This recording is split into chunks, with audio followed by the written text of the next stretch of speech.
주께서 옛적에 땅의 기초를 놓으셨사오며 하늘도 주의 손으로 지으신 바니이다.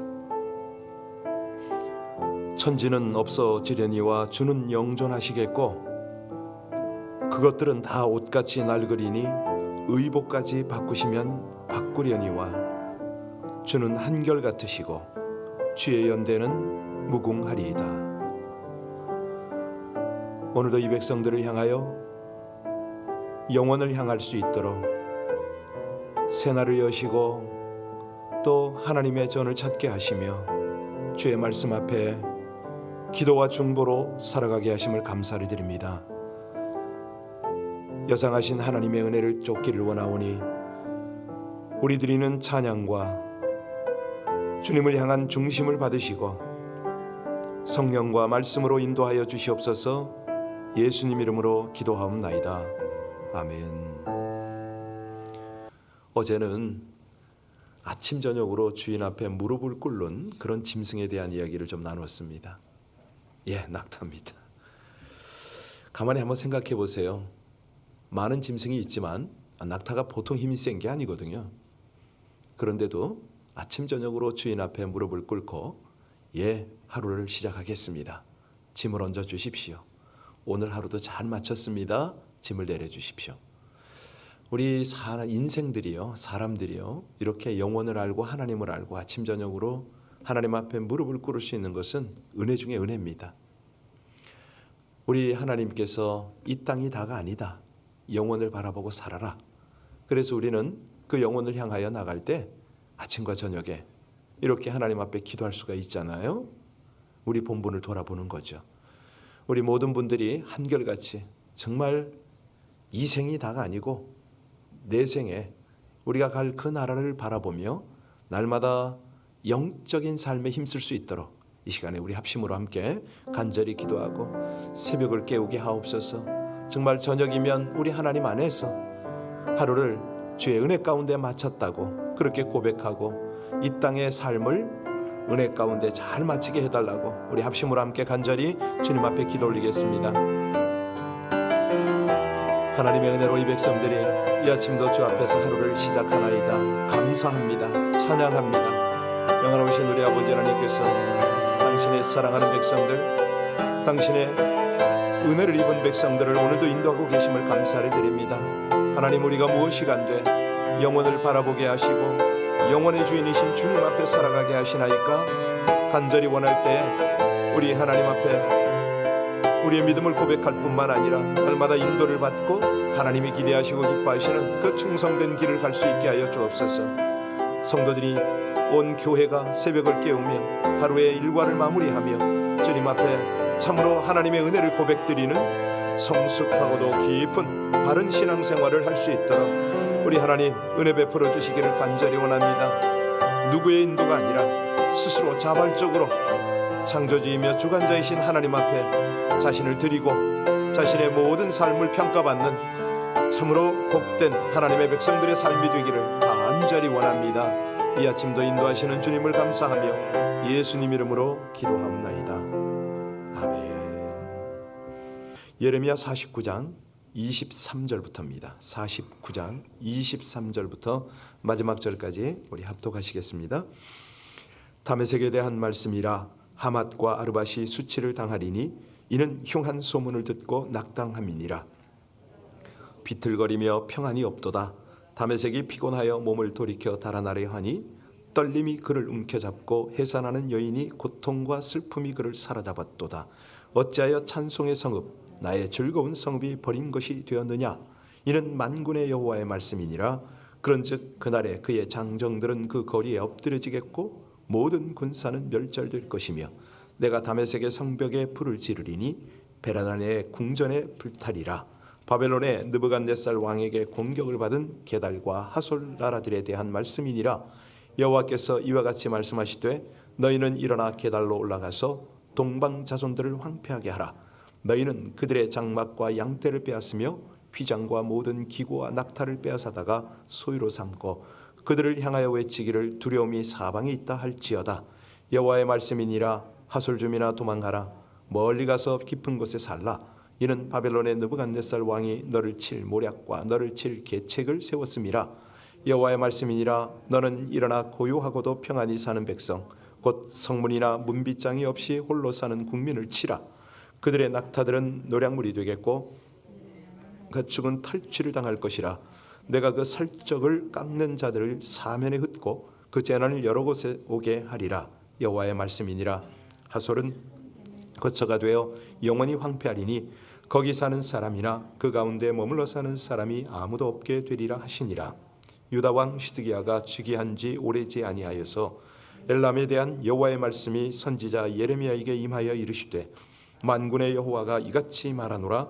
보라, 내가 엘람의 힘에 으뜸가는 활을 꺾을 것이요 하늘의 사방에서부터 사방 바람을 엘람에게 오게 하여 그들을 사방으로 흩으리니 엘람에게 쫓겨난 자가 가지 맞는 나라가 없으리라. 여호와의 말씀이니라. 내가 엘람으로 그의 원수의 앞 그의 생명을 노리는 자의 앞에서 놀라게 할 것이며 내가 재앙 곧 나의 진노를 그들 위에 내릴 것이며 내가 또 그 뒤로 칼을 보내어 그들을 멸망시키리라. 내가 나의 보좌를 엘람에게 주고 왕과 고관들은 그곳에서 멸하리라. 여호와의 말씀이니라. 그러나 만일에 이르러 내가 엘람의 포로로 돌아가게 하리라. 여호와의 말씀이니라. 아멘. 지금 우리는 계속해서 나라의 이름들을 부르고 낯설은 도시들의 이름을 부르면서 계속 성경을 읽고 있습니다. 어떤 느낌이 드세요?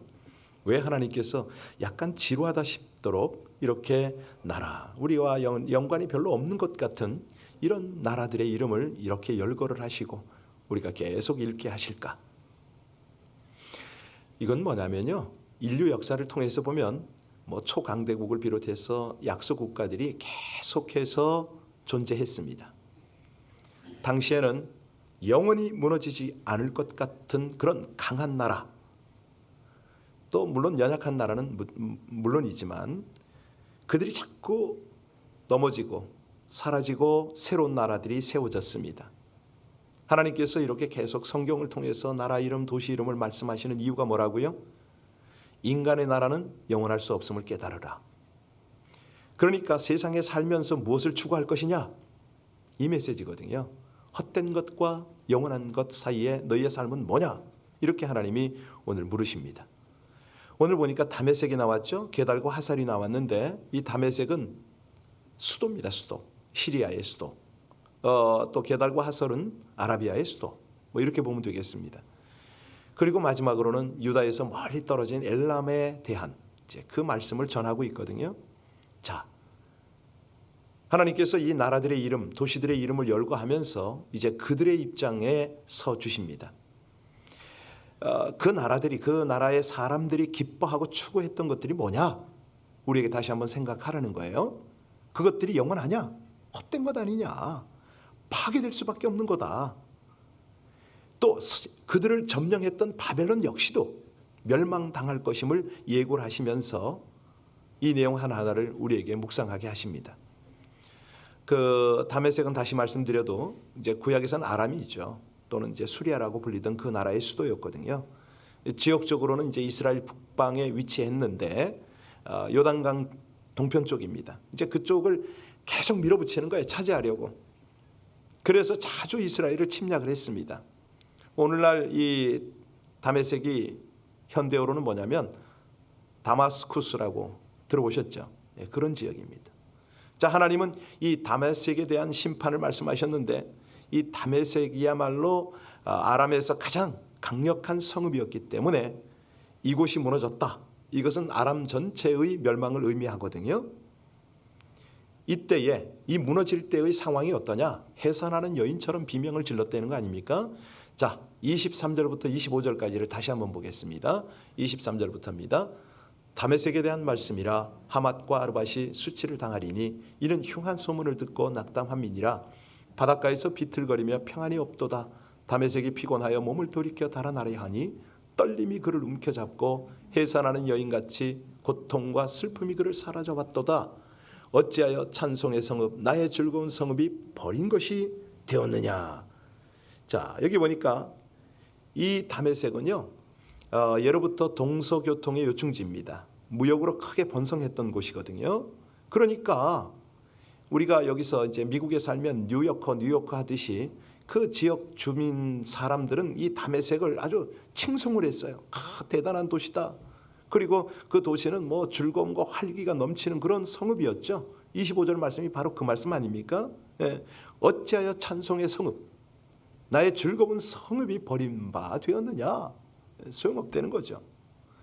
이거를 아모스 선지자도 이제 예언을 했는데요. 아모스서에 보면은 내가 다메섹의 빗장을 꺾고 야웬 골짜기에서 그 주민들을 끊으며 베레벤에서 규잡은 자를 끊으리니 아람 백성이 사로잡혀 이르기에 뭐 이렇게 쭉 나옵니다.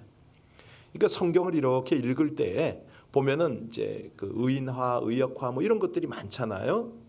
성경이 문학적으로 표현할 때가 참 많아요. 이제 이런 것들을 보면서 하나님의 마음, 하나님께서 우리가 알아듣도록 하시는 그런 어떤 표현 이런 것들을 참고하면 참 도움이 되는데 이걸 그대로 읽는 분들이 있도록 계시죠. 그저께 저한테 그런 질문을 했다고 그랬잖아요. 아니 하나님은 전능하신데 어쩌자고 하마도 두려워합니까? 그건 아니거든요. 네. 자, 이 아람 국가가 BC 605년에 바벨론에 의해서 완전히 멸망합니다. 하나님의 말씀이 그대로 이루어지는 거죠. 세계 역사 속에서 하나님에 대한 두려움을 가져오도록. 그러니까 하나님이 이렇게 나라들이 멸망하고 또 새로운 나라가 세워지고 그럴 때 우리 하나님께서 기대하는 게 뭐죠? 유한한 세상. 그 무엇 하나도 영원한 것 없다. 이거 바라보려는 거 아닙니까? 이제 게달과 하솔에 대한 예언을 살펴볼 텐데요. 이 게달과 하솔은 나라이기보다는 조그만 부족이다 이렇게 이해하시면 됩니다. 팔레스타인 동부 수리아 사막에 있었거든요. 그러니까 게달은 이스마엘의 후손이고요. 이제 유랑 민족이었죠. 아라비아 사막에서 양을 치고 정말 이 짐승들을 활로 잡는 활 쏘는 솜씨를 자랑하는 그런 부족이었습니다. 하나님은요 이 바벨론을 통해서 게달과 하손을 심판하시기로 작정을 하셨는데 그들이 바벨론에 빼앗기는 품목을 보면 그들이 어떤 자인지 우리가 알 수가 있잖아요. 자, 29절부터 32절까지를 함께 볼까요? 29절부터 32절까지요. 너희는 그들의 장막과 양떼를 빼앗으며 휘장과 모든 기구와 낙타를 빼앗아다가 소유로 삼고 그들을 향하여 외치기를 두려움이 사방에 있다 할지니라. 여호와의 말씀이니라. 하솔 주민아 도망하라. 멀리 가서 깊은 곳에 살라. 이는 바벨론의 느부갓네살 왕이 너를 칠 모략과 너를 칠 계책을 세웠음이라. 여호와의 말씀이니라. 너는 일어나 고요하고도 평안히 사는 백성 곧 성문이나 문빗장이 없이 홀로 사는 국민을 치라. 그들의 낙타들은 노략물이 되겠고 그들의 많은 가축은 탈취를 당할 것이니라. 내가 그 살적을 깎는 자들을 사면에 흩고 그 재난을 여러 곳에서 오게 하리라. 여호와의 말씀이니라. 29절에 보니까 그들은 정착민이 아니라 유목민 맞죠? 30절에 보면요. 예. 자, 그들에게도 하솔 주민에게도 하나님의 심판이 동일하게 임할 것이다. 그들이 빼앗기는 품목이 뭐였습니까? 낙타와 가축들이었습니다. 유목민 맞죠? 31절도 보세요. 그들은 고요하게 평안하게 사는 백성이었는데 성도 없고 집도 없이 사는 유목민들이었습니다. 그러니까 이들은 이스라엘을 괴롭힌 적이 없어요. 아주 작은 부족이에요. 자, 그럼 우린 질문이 있어야 됩니다. 하나님, 그 작은 부족, 평화롭게 사는 부족을 왜 치십니까? 그렇죠? 예, 우리 하나님이 하나님을 거역하고 불순종한 나라들은 쳐도 그건 이해가 돼요. 그런데 그 답이 32절에 있었습니다. 어떻게 답을 찾나요? 내가 살적을 깎는 자들을 사면에 흩고라고 했습니다. 그러니까 머리털에서 모지게 깎고 뭐 이런 것들인데요. 사실은 레위기서에 보면 이제 하나님이 미리 말씀하신 것이 있죠. 머리카락을 둥글게 깎지 말고 또 수염 끝을 손상하지 마라. 이제 요즘 같으면 이게 다 걸리는데요. 그 당시만 해도 이런 것들이 그 구약 시대 때는 하나님의 규례로 돼 있었습니다. 이 게달과 하솔 민족은요 이방신을 섬겼기 때문에 그렇습니다. 그래서 이제 그 자기들이 섬기는 신전 예법에 따라서 그렇게 몸들을 다뤘던 거죠. 여기 32절 자세히 보세요. 큰 뱀에 이제 저기가 저 33절에 나오죠. 하솔은 큰 뱀의 거처가 되어서 영원히 황폐하리라. 이 뱀은 뭘 상징합니까? 사단. 그것도 큰 뱀의 거처가 된다. 사단의 속성을 가졌다. 뭐 이런 뜻이 되겠죠. 그러니까 세상 사람들 앞에서는 보이지 않아도 하나님은 한눈에 꿰뚫어 보시잖아요. 심중을 꿰뚫어 보고 그들 속에 흐르는 이 조상부터 자손까지 흐르는 악한 어떤 영향력을 다 아세요. 정리하겠습니다. 게달과 하솔은 하찮은 조그만 부족이었지만 그런 조그만 부족도 하나님은 그냥 지나치지 않습니다. 개인의 삶은 물론이고요. 다 간섭을 하십니다. 나의 죄가 아무리 작다 할지라도 우리 하나님 그냥 적당히 넘어가는 법이 없지요. 내가 생각할 때는 작은 죄일지라도 하나님 볼 때는 큰 죄가 될 수가 있습니다. 내 생각으로 내 죄를 판단하는 어리석음이 없도록 우리 삶이 그래야 된다는 거죠. 그래서 우리 하나님이 신약에 와서 그렇게 알려주시잖아요. 어떤 작은 죄일지라도 회개할 수 있도록 예수의 십자가 앞에서 죄사함을 예수 십자가 피로 죄사함을 받도록 하나님께서 그렇게 은혜를 주셨잖아요. 이제 엘람에 대한 심판을 보시겠습니다. 34절부터 39절까지의 내용인데요. 이 엘람은 어떤 족속이냐면 셈족에 속합니다. 그래서 이 페르시아만 북동편이죠. 그러니까 바벨론 동부 산악지대인데요. 여러 세기를 통해서 아수르나 바벨론 같은 강대국과 세력을 다투었습니다. 그러다가 640년 아수르 왕에게 정복을 당하면서 아주 약소국으로 전락을 했죠. 자, 이 엘람은 아수르가 남유다 왕 히스기야를 공격할 때에 좀 복잡하죠. 저도 이걸 하면서도 이렇게까지 할 필요가 있나 생각이 들기는 합니다만은 자, 우리 바로 말씀으로 들어가죠. 35절 같이 읽겠습니다. 만군의 여호와가 이같이 말하노라. 보라, 내가 엘람의 힘에 으뜸가는 활을 꺾을 것이다. 여기는 이 으뜸가는 활이라고 그랬잖아요. 무슨 뜻이죠? 궁수들, 소위 말하는 국가대표급 이 활 쏘는 자들이 많았습니다. 그러니 그들은 뭐예요? 그 당시만 해도 아주 대단한 저격수가 있으니까 힘을 자랑한 거죠. 36절 보세요. 36절 같이 읽겠습니다. 하늘의 사방에서부터 사방 바람을 엘람에 오게 하여 그들을 사방으로 흩으리니 엘람에서 쫓겨난 자가 가지 않는 나라가 없으리라. 무슨 말입니까? 사방으로 흩는다 이 말이죠. 우리 한국 사람들이요, 정말 세계 안 간 나라가 거의 없다고 그러잖아요. 예. 이 하늘의 바람, 사방 바람은 뭐냐면 열방 중에 일으킬 강력한 군대를 가리킵니다. 그 당시에 이 강력한 군대가 어느 나라입니까? 바벨론이잖아요. 특이한 것은 뭐냐면 엘람의 심판에 유독 하나님 자신을 자꾸 드러내세요. 이게 좀 특별해요. 내가 하나님께서 그렇게 말씀을 무려 5번이나 말씀하세요. 나의 진노, 나의 보좌. 이상하다. 아니, 이 작은 나라를 향해서 왜 이렇게 말씀하시나? 자, 37절 한번 보세요. 37절에 뭐라고 그러시죠? 같이 읽습니다. 여호와의 말씀이니라. 내가 엘람으로 그의 원수의 앞, 그의 생명을 노리는 자의 앞에서 놀라게 할 것이며 내가 제한 곧 나의 진노를 그들 위에 내릴 것이며 내가 또 그 뒤로 칼을 보내어 그들을 38절도 계속 내가 그러죠. 하나님께서 내가 나의 진노. 하나님 자신이라는 거죠. 38절에도 보세요. 나의 보좌를 엘람에게 주고라고 했는데 이것은 엘람을 정복해서 보좌를 엘람 땅 위에 두겠다. 이 의미 아닙니까? 그러니까 정복자 하나님 자신이라는 거예요. 나. 이렇게 하나님을 강조하고 계신 것은 우리가 46장부터 49장까지 8개 나라의 심판을 지금 마치고 있거든요. 이 심판을 누가 했는지 너희가 기억하라는 거예요. 내가 이렇게 강력하게 역사를 주도한다. 나는 영원한 하나님이다. 이걸 지금 말씀하시는 거거든요. 바벨론이 각 나라를 심판하는 게 아닙니다. 하나님의 주권이 바벨론을 움직였다. 이거를 좀 깨달으라 이거죠. 그런데 그게 보입니까? 사람들은 그냥 강대국이 들어오면 그냥 그것만 보이잖아요. 한국 사람들이요, 정말 좀 그런 부분에 있어서는 좀 하나님을 제대로 의식을 해야 되는데 러시아와 미국과 어떤 열강 중에 지금 중국과 이런 사이에서 살면서 계속해서 나라들을 의식을 해요. 그러니까 근시안인 거죠. 중요한 거는 멀리 볼 수 있어야 됩니다. 여기에서 다른 나라에 말씀하시지 아니하신 이 하나님의 말씀. 결론적으로 하나님은요, 마지막 때에 택함 받은 자들이 믿음을 가지고 오직 예수의 신앙을 가지고 있다면 누구라도 나는 회복시킬 거다. 하나님의 통치 속에 살아라.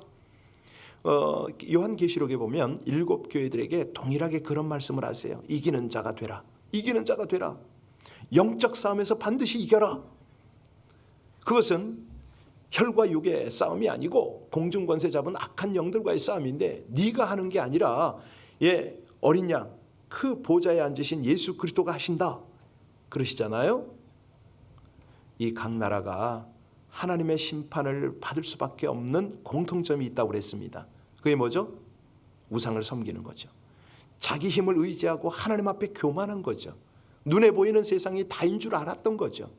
그러니까 헛된 것을 위해서 그렇게 살아가는 거 아닙니까? 그렇다면 오늘 하나님은 저와 여러분에게 무슨 말씀을 하십니까? 너희는 진실로 누구를 의지하느냐? 네가 얼마나 하나님께 감사하며 영혼을 위해서 너의 삶을 드리느냐? 이거거든요. 사실 우리 하나님께서 오늘도 우리에게 공기와 바람과 따뜻한 빛을 주지 아니하면, 우리 생명을 연장시켜 주지 아니하시면 우리가 왜 이 땅에, 어떻게 이 땅에 있겠습니까? 그런데 하나님이 왜 이렇게 하시느냐? 영혼을 위해서 살도록, 그걸 위해서 주시는 거 아닙니까? 우리가 하나님의 주권 속에 있다는 것을 하나님이 날마다 우리에게 잊지 않도록 하시는 거예요. 범사에 감사하라. 이것이 그리스도 예수 안에 있는 너희를 향한 하나님의 뜻이니라. 그러니까 우리는 하나님께 감사하는 거죠. 영혼을 바라보는 거죠. 세상 권세, 나라, 흥망성쇠가 하나님 손에 있다는 거 아닙니까? 그러니까 세상에서 우리가 연연하는 이 쾌락과 안정적 평안, 경제적 힘, 이것이 얼마나 한시적이고 헛된 것인가, 이걸 분명히 깨달으라는 거죠. 자, 오늘도 하나님의 나라 안에서 우리 하나님께 향한 그 삶이 더욱 힘있게 펼쳐지시기를 주의 이름으로 축원합니다. 기도하시겠습니다. 세상의 권세와 개인과 나라들의 흥망성쇠와 미래를 주장하시는 하나님, 강대국과 권세들이 순식간에 무너지는 모습을 보면서도 심판을 향하는 돈과 명예와 쾌락을 위해 우상과 자신을 의지하며 살아왔음을 회개합니다. 일시적이고도 무익한 권세나 재력, 관계 등 세상의 것을 집착하기보다 영원하신 하나님의 뜻을 깊이 알아가며 진리의 복음과 사랑을 의지하여 영혼을 위해 살아가는 지혜와 노력을 허락하여 주시옵소서. 모든 생각과 말과 행동의 우선순위가 일시적이고 무익함보다 영원하신 하나님 나라 위에, 주님의 기쁨 위에 살게 하여 주시옵소서. 선악간에 심판하실 주님, 다시 오시는 그날까지 영혼을 위해 복된 삶으로 주께 영광 돌리기를 간구하며 예수님 이름으로 기도하옵나이다. 아멘. 우리가 기도할 때마다 주님의 빛이 함께하는 걸 믿으세요? 어제 우리 어떤 한 분 권사님이 기도하다가 방언을 받으시는데 하나님의 빛을, 그 푸른 빛을 보셨다고 그 말씀을 하셔요. 빛이 항상 함께 하세요. 우리가 찬양했는데 진리의 빛입니다. 생명의 빛이고요. 그 은혜의 빛입니다. 우리 기도할 때 그 빛을 보지 못할 때도 있죠. 우리 하나님, 그 생명의 빛, 은혜의 빛, 사랑의 빛을 우리 모든 심령들에게 비춰달라고, 비록 눈으로 보지 못할지라도 그 빛 속에 거하게 해달라고, 우리 이 시간에 함께 기도할 때요, 영혼을 위해서 기도합시다. 이 세상의 헛된 것에 더 이상 매이지 아니하도록 우리 하나님 앞에 자신과 및 중보 기도로 나라와 민족을 위해서, 우리 주변에 계신 연약한 분들을 위해서, 또 우리 일터와 모든 교회의 기관들을 위해서 합심으로 함께 간절히 기도하겠습니다. 오직 아버지 하나님의 은혜로 이 백성들이 주 앞에 있습니다. 귀한 아침을 주셔서 감사합니다. 하나님의 말씀을 주셔서 감사합니다. 세상에 강대국과 연약한 나라가 있을지라도 그것이 다 부질없고 또 한때임을 하나님 앞에 고백합니다. 아버지 하나님의 교훈을 쫓아 이 백성들이 주님의 귀한 말씀을 받고 깨달음을 얻은 대로 주 앞에 기도합니다. 고백의 기도를 드립니다. 오 아버지 하나님, 참으로 주님의 빛에 충만한 빛 가운데 우리 모두가 거하게 하여 주옵소서. 이 새벽을 깨우며 하나님 앞에 기도하는 저희들 되게 하여 주시옵소서. 감사합니다. 찬양합니다. 오 신실하시고 감사하신 아버지 하나님, 하나님의 은혜 때문에 이 백성들이 주 앞에 있나이다. 주의 귀한 생명의 빛, 사랑의 빛, 은혜의 빛, 이 백성을 향한 모든 흑암을 거두시는 그 영광의 빛으로 우리 모두를 충만하게 조명하실 때에 온 성도들이, 온 교회들이 하나님 앞에 그렇게 살아가게 하시기를 간절히 원합니다. 주님 찬양합니다. 감사합니다. 우리 속에 있는 온갖 죄들을 다 도말하여 주시옵소서. 예수님의 피로 씻어주시고 주님 앞에 드려지게 하여 주옵소서. 할렐루야. 감사합니다.